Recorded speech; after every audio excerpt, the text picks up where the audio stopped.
อันนี้เป็นองุ่นที่แบบว่าปลูกทางสกลนครนะจ๊ะรสชาติหวานก่อนสิกินก็ใช้น้ำเกลือล้างทำความสะอาดก่อนนะ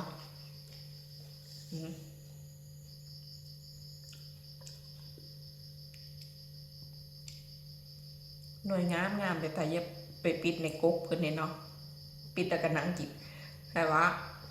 ล้างความสะอาดแล้วก็กินแซ่บบายบายจ้ะ